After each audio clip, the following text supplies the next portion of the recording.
So I want to talk about how to write this first essay that you have for basic writing. 5-paragraph essay, and let's go ahead and say around 150 words per paragraph. So we're looking at 750 words as a minimum. And some of you may not have any trouble at all going to 750, so I'm going to put the maximum at 1,000 words. And part of becoming a better writer is not only figuring out what you can say and how to expand that legitimately, but also figuring out what you can't say and how to sense when a work is being extended past its genuine capability, right? So 750 words to 1,000 words. And when you finish the essay, I would like a word count at the bottom. And the word count can simply say word count equals 820, okay? Now, I want you to think of a place or an experience you've had. Now, the experiences we have of as humans often, almost always, occur within a concrete space, all right? So just think back in your last couple of years, or if you want to go even further back to your childhood. Do you remember a particular event in your life that still is there in your memory with a lot of detail? And I want you to write your essay about that sort of event or that sort of memory, experience you had. What I want you to do is use your 5 senses to describe this experience, for example, how it looked, how it smelled, how it felt physically, how it sounded, that sort of thing. The 5. Now, when it comes to taste, what are you going to do there? So right away, I'm going to back up a little bit and say taste shouldn't get its own paragraph, right? Unless you're talking about a vacation, for example, that has its own, collection of events in that first day, the first day on vacation. Well, you're going to have a meal there, right? And so you can talk about taste there. So at that point, taste can become its own paragraph. But something that I can see also like this is the first day of school, right? And usually on the first day of school, you're going to have your first lunch. And how does it taste in the nervousness of the day? I'm talking about maybe think back in 6th grade, okay? Your first day in 6th grade or your first day in middle school, right?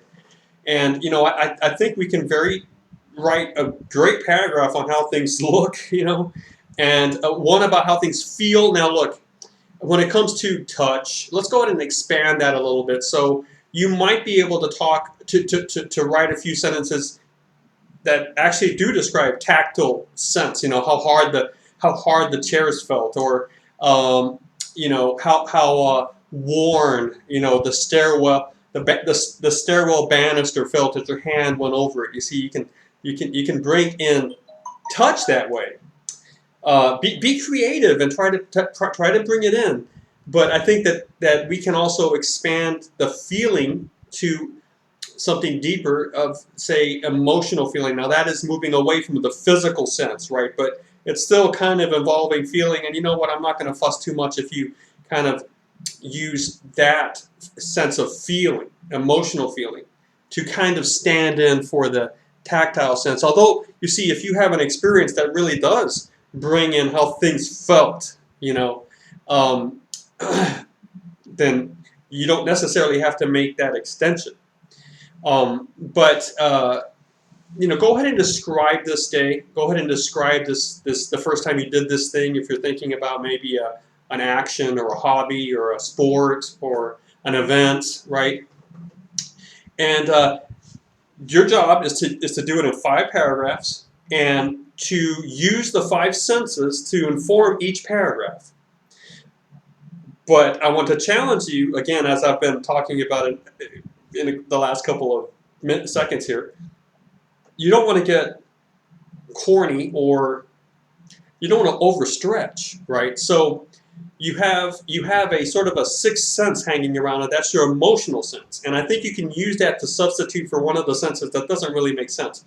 For example, I'm going to share something with you. Okay, if I were to talk to you about the first time I went surfing, right? I could talk about sight as a separate paragraph. I could talk about hearing, the noise of the crashing water, the surprising echo in the pipeline or whatever, So maybe this isn't the first time you went surfing, but if I'm an experienced surfer, then I can talk about that experience, right? So at that point, I can talk about being in the pipeline and hearing the echo, right? So I've got sight already covered in a paragraph. I've got sound covered in a paragraph.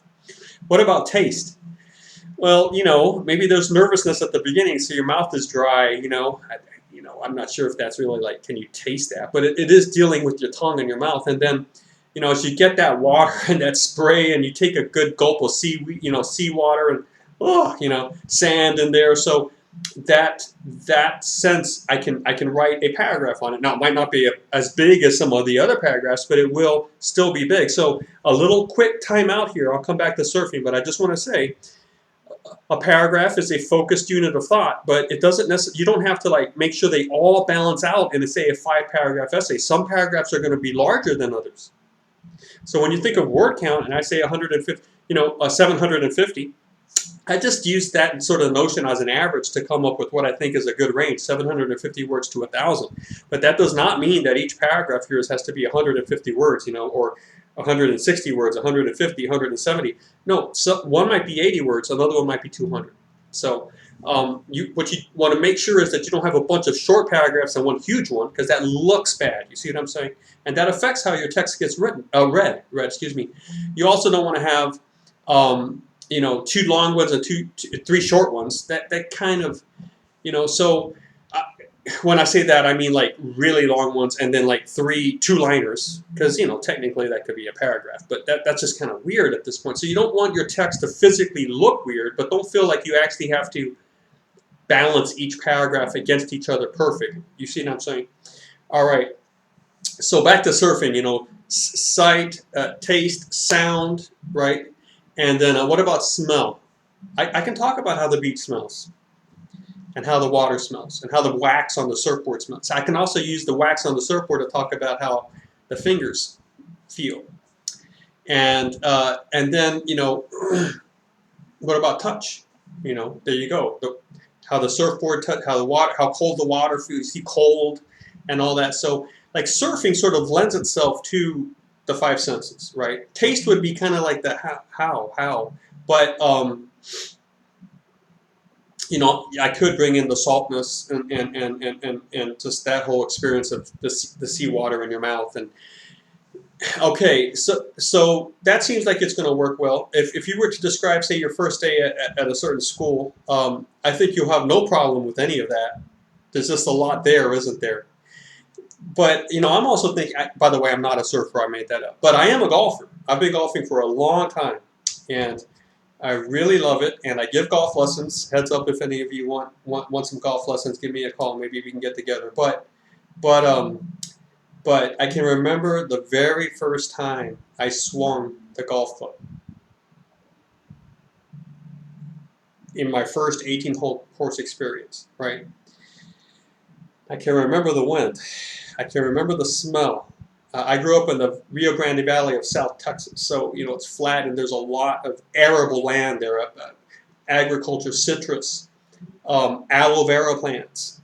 So the course was situated in fields of, fields of agriculture, and one field was freshly plowed. I can still smell the smell of plowed dirt, right? I can feel the club in my hand. I hear the sounds. I hear the sandpipers, running around in the sand bunkers. I can hear the wind in the palm trees, because there were palm trees all over. So the one thing I would have trouble with is taste. So because of what I just said here, I might substitute an emotional sense for taste. Okay, so I'm going to let the emotional sense, maybe we call that our 6th sense, but I'm going to let that substitute for one of the 5 original, or the 5, material senses, physical senses that we usually think of. But you know, I can talk about the pro shop because we went in the pro shop first, and you know the hot dogs that you buy there, and you make the turn after 9 holes, and you go in. It's sort of a little ritual, you know, and yes, there's a certain taste to clubhouse food. So you know, I can do that. I can do that with my golf. The first time I fell in love with golf, you know, and everything was just poof, the colors were brighter. I mean, I actually went to the golf course thinking the only one reason I wanted to be there was to play pool at the pool table, but then I took one swipe, hit that ball, and I'm like, forget everything else, man. Let me just do this. So I can remember that, right? Now, I think it would be good for you to work with an actual memory that you have, because that way you can really sense a more of a connection and maybe investment in the writing. But if you have to make something up, okay, I'm okay with that, because really this is just writing that's going to demonstrate how you can do a description of a first experience or a day at the blank. You know what I'm saying? And if you can think of a scenario that's going to allow you to use those 5 senses in a way that allows you to extend your comments on them and your descriptions on them, then sure, make something up. Why not? Okay. But let me talk a little bit more. I want a title on this essay. And the titles that do not work are something like description essay, or work folder 1 essay, or just essay. No. You may as well not put anything there if you're going to put that sort of title. Pretend that someone who doesn't have to read your paper might read it, but they're going to look at the title, and if the title gets their attention, they might read it. So, you know, have it at least be something like my first, you know, day at Cranwich, you know, High or something. I don't know, you know, or hello, Mr. Golf Club. Okay, all right, you know, I mean, something like that, just because that's the first time I play golf, right? Hello, Mr. Golf Club, or whatever. It actually sounds kind of dumb, but then, you know, if I actually let myself goof off a little bit, yeah, I think that might work. You know, it's a whole lot better than just essay, right? So, you know, come up with a title. Come up with a title. And then the next thing you're going to have to start in a way that lets your reader understand what you're doing. You're going to write about this experience. So the first couple of sentences in that first paragraph, even though the rest of the paragraph might be dedicated to one of those senses, like sight is usually the first one, is very important to us. But the first couple of sentences has to give the reader the idea of what the paper is going to be about, right? I remember very clearly the first time I played golf. Some people hate it, but some people love it. And I'm one of the ones who fell in love. One thing about golf is it's a very physical experience. I can still remember that first round in terms of my 5 senses. I don't know about that last sentence, but you see what I'm saying? I mean, I started off at a Broadway, and then I very quickly transitioned into, hey, let me tell you how it looked or how it sounded, and then I'm going to tell you how it looked, and then I'm going to tell you how it, you know, how it smelled, you know. But, you know, so let the reader know in the first 2 sentences that, you know, you're talking about a first-time experience or a day at or an event that we've all, you know, but you're going to actually look at it through your subjective physical senses and how they responded to that event, and then get right to it. In the very first paragraph, move to one of the sentences, okay? So I think that's going to be the little tricky part there. And then the next tricky part is going to be in your last paragraph. How are you going to give your reader a sense of closure? Okay, so let's see what you do with the very bottom part of that paragraph. All right, of the last paragraph. Well, I think I've explained it enough. And again, just some of the very basic requirements, other than all the content that I talked about, is you need a title, you need 5 paragraphs, and then you need a word count at the bottom, a word count statement. Just simply type in word count = 790 or whatever. You know, just look on your file and you can see the words there. And then make sure that you try to submit this as a final draft quality. Proofread it as best as you can. Make sure that your spelling is right, the apostrophes are right, the punctuation's right, and then send it in. Okay.